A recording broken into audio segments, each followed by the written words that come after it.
বকেয়া ডিএ মেটানো নিয়ে সুপ্রিম কোর্টের ডেডলাইন শেষ।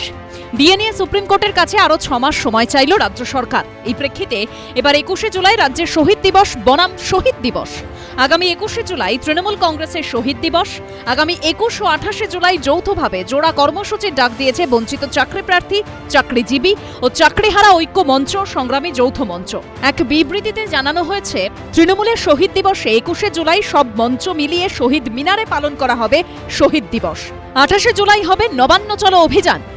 আমরা আগামী 21 তারিখ 21শে আইনের দেশে 21 উৎসব পালন করব। আমরা 21শে জুলাই আমাদের শহীদ মিনারের যে মঞ্চ আছে সেখানে সমস্ত মঞ্চ মিলে আমরা সেখানে বাংলার মেধা, বাংলার শ্রম এর শহীদ দিবস পালন করব। যে ন্যায্য চাকরি টাকার বিনিময়ে বিক্রি হয়ে গেছে, আমাদের সেই চেয়ার আমরা ফিরে পেতে চাই। দুর্নীতির এবং ন্যায্য অধিকারের দাবি নিয়ে আগামী 28শে জুলাই আমরা ভেবেছিলাম 21 তারিখ ডাক দেব, কিন্তু আগামী 28শে জুলাই আমরা নবান্ন চলো, অর্থাৎ জীবন যখন বিপন্ন সবাই চলো নবান্ন, সবার কেড়ে নিয়েছে অন্ন, তাই সবাই চলো নবান্ন। আন্দোলনকারীদের দাবি, অবিলম্বে বকেয়া ডিয়ারনেস অ্যালাউন্স বা ডিএ মিটিয়ে দিতে হবে। ডিএ ইস্যুতে সরকার আবেদন প্রত্যাহার না করলে আদালত অবমাননার মামলা করা হবে। নিয়োগ করতে হবে 6 লক্ষ শূন্য পদে। 2016 সালের এসএসসি প্যানেলের সমস্ত ওয়েমার্কশিট প্রকাশ করতে হবে। নতুন এসএসসির পরীক্ষা নিতে হবে। পাশাপাশি আন্দোলনকারীদের দাবি, আরজিকর ও কসবার কলেজ কাণ্ডে দোষীদের কঠোর শাস্তি দিতে হবে। মুখ্যমন্ত্রীর হস্তক্ষেপে প্রতিটি মঞ্চের প্রতিনিধিদের নিয়ে বৈঠকের মাধ্যমে সমস্যার সমাধান সুনিশ্চিত করতে হবে। ডাকটা দিয়েছি 28শে জুলাই। এই ডাকে, এই অবস্থান থেকে আমরা কোনোভাবেই আর পিছিয়ে আসবো না। যতক্ষণ পর্যন্ত মাননীয় মুখ্যমন্ত্রী আমাদের সঙ্গে আলোচনায় না বসে সমস্যার সমাধান করছেন, ততক্ষণ পর্যন্ত আমরা আমাদের কর্মসূচিতে অবিচল থাকবো। আমরা আর কোনো আলোচনায় বসে আমরা আমাদের কর্মসূচি থেকে বিরত থাকবো না। যারা চোর, দুর্নীতিগ্রস্ত, বাটপার, মিথ্যাবাদী রাজ্য সরকারের বিরুদ্ধে প্রকৃত অর্থে লড়াই, সংগ্রাম, আন্দোলন গড়ে তুলবে, সেই আন্দোলনে আমরা আছি, আমরা থাকব।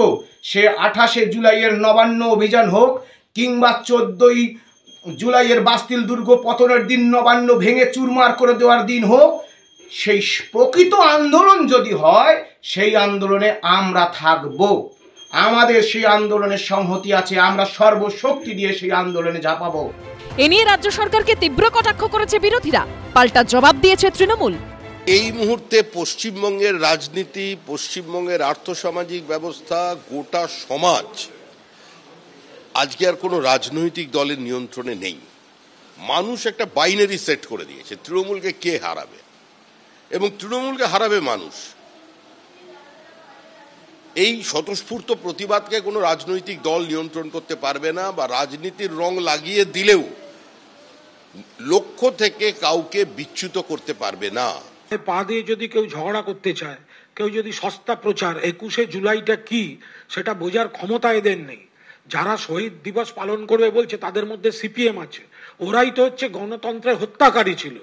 ওদের গুলিতেই তো মারা গেছিলেন 21শে জুলাই 1993। 13 জন তো ওদের গুলিতে মারা গেছে।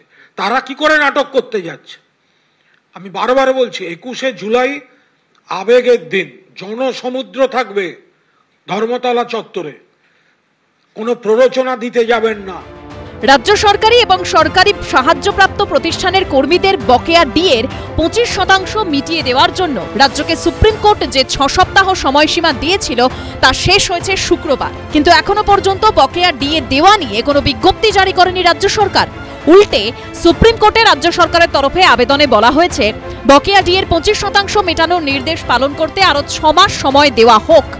4 আগস্ট ডিএ নিয়ে সর্বোচ্চ আদালত কি বলে সেদিকেই তাকিয়ে বিভিন্ন মহল। অনির্বাণ বিশ্বাস, ঝুলম করঞ্চাই, ঐশী মুখোপাধ্যায়ের রিপোর্ট, এবিপি আনন্দ।